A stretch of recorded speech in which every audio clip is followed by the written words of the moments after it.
Alright guys, TacticalRab back again today. I hope you're all doing well and enjoying your day so far. And as OpTic are still soaking up their victory from the weekend, Rambo believes though that this team has still not reached its potential. If Shotzzy ties up some of its inconsistencies, this team could yet get even better. Very much intrigued to your thoughts in the comment section below. Hit the like button if you enjoyed the video. Subscribe if you were new as always. I would greatly appreciate it. Really up to the channel. Thank you very much indeed for doing that. Loads of new subscribers over the last few days. Really appreciate it. If that's not yet you, you already know what to do. First of all, let's dive into some stuff that Trek have come out with in terms of ranked play here in Sledgehammer's game, that of course being Call of Duty Vanguard. Basically, some people when they disconnect from the games to not lose SR, they've now figured out who's doing that and made some serious SR adjustments. So let's just describe right here. Case in point, the top offender has disconnected 280 plus times since ranked play's launch. Enjoy your 2000 SR loss. Hope it was worth it, narrator. It certainly was not. Now, turns out that might actually not be the worst loss, because as was noticed here by Crone, Lucas had 4,600 SR, I guess by every single time he was losing, straight up out of there. And he's been docked 3,600 SR down to 1,000, so I wonder how well this has been kind of applied unilaterally across the board, whether there's any people that have been, saddled with this that didn't actually do anything which was warranted. Good to see regardless the developers are making an attempt to deal with some of these issues here in ranked play. This also, competitive settings update, marksman rifles are gone, so yes, in terms of the Call of Duty League stuff, a lot of these things formerly have basically just been GA'd, right? So marksman rifles, smoke grenades, gammon, sticky bombs, these are things the pros don't use, but not because they were officially banned, just because they decide not to use them, right? The well gun, the PPSH, for example, not used by the pros, but technically allowed in the rule set. So,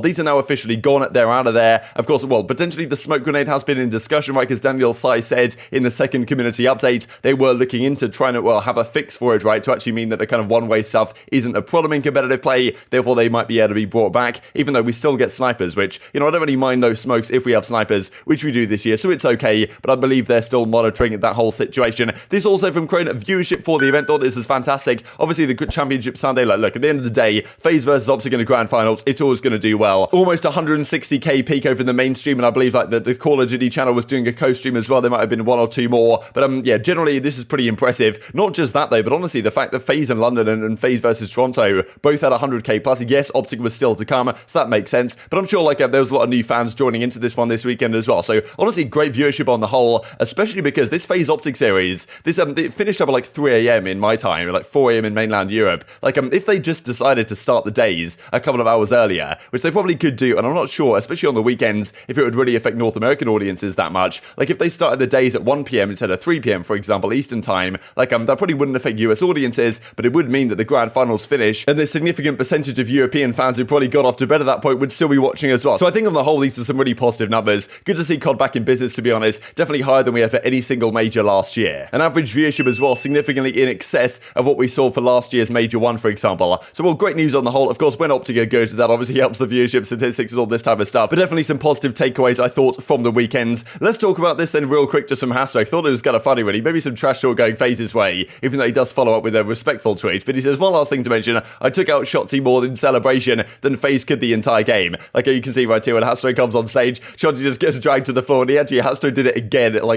5 seconds later or something, when they went onto the main stage where the trophy would have been, but wasn't for some reason. Now, he does go on to say in reply, all joking aside, those FaZe guys are an incredible team. Couldn't have any more respect for an opponent in this game. But the reality is, if there was any player who probably performed least well out of all the four, obviously they all played well, but if there was a player who was probably the worst, in theory, it was probably Shotzzy this weekend, right? Scump played fantastic, of course, Dashy was the MVP, Illy was the MVP of the Sunday. Shotzzy was probably the most underwhelming of any of the players this weekend, and that's a great sign if you're an OpTic fan, right? Because that's not going to be the case at every single event that you play. And Hastro says as well, I thought this was kind of funny, just when we talk about the Shotzzy stuff, because, of course, he's had to deal with Crimsix the last couple of years. Yes, he has a ton of respect for Crimsix, I'm sure, and also he won a world championship for Hastro and the Dallas Empire back in 2020. But, of course, last year there was a lot of discussion about, okay, Crimsix, he doesn't turn up to practice on time, this guy, he's just going for sig breaks left, right, and center. And, as Hastro says, a special part of this past weekend was seeing Scump get what he's working for. You rarely see this dedication from players who have, one, been competing this long, and two, have the opportunities he has outside of competing. Couldn't be happier for him, he deserves it all. So I thought it was kind of interesting, really. Obviously, bang on statement about Scump rights, but just, having seen what Crimsix maybe was up to last year, that this first part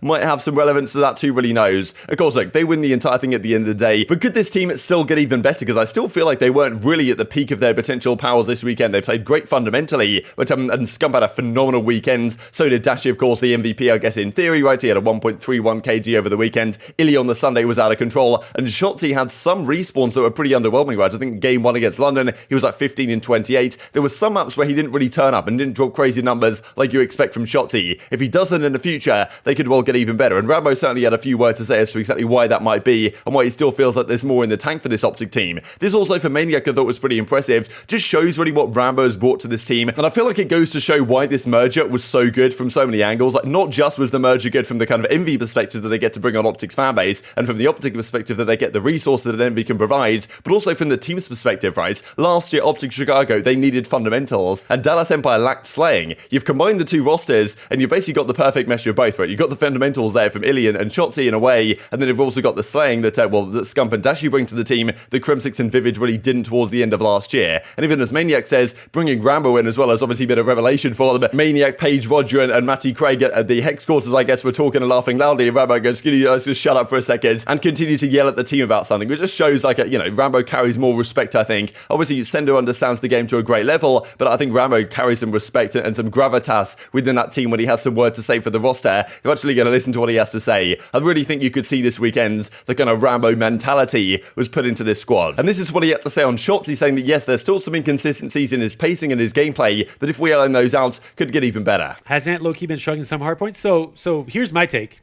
And we said we would talk about it during the control hardpoint, but we were answering questions. Ant gets in this, and this is something I'm going to be working with him a lot, is Ant gets in this wavelength where he just feels like he needs to do everything. He loses track sometimes of like, and this is something that a lot of, this is not just an Ant problem. This is a lot of players in the league problem. And it's not, like the good thing with Ant is it's not a consistent problem. Like there's times where he recognizes and plays the game at the correct pace with the team, but it's just like, when you are playing, let's say I put a dial at like 5 of like our team plays at a speed of 5. If let's say Illy's using our Dashy's playing at 4, and then Set's playing at 5 or 6. If Ant's playing at a 9, then there's a difference in pacing from a team standpoint, and there's not a big ability to help each other out, and that becomes an issue. And that's kind of where like really I felt like Ant struggled with, like every time you see Ant struggling kill wise, is never ever because he's not shooting straight or losing gunfights. It's because he's putting himself in positions where he just doesn't really have the ability to make plays happen because there's no help around him. He's just like, he's pushing an obvious position that's being watched, and he's just going too fast trying to outskill an opponent, and then he just pays for it, which is something that like every player in the league has to deal with. Like sometimes you can outskill opponents, but like that was an example there where he like pushed mid and he's holding an off angle, super aggressive off angle on mid, and then a player slide cancels on a corner, he doesn't even stand a chance. Like he could have played that a lot more slower with like playing an off angle from mid with like someone top church watching over him, and he would have guaranteed himself a kill, and then he can go in for a 2-piece while they're not expecting it because the other players are taking different routes. So it's just that kind of mindset. Like that's really, to me, that's been his biggest issue, and that's stuff I'm going to work with him personally to make sure that we can get more consistency. Because I think definitely like he got in his own way a little bit during the finals, I think, and like obviously he played really great anyways. Like I'm not bashing Ant in any way here. It's more so the fact that like from a consistency standpoint and just his output in general could have been better if he was playing at a better pace, and that's just kind of the thought process I have as a coach there.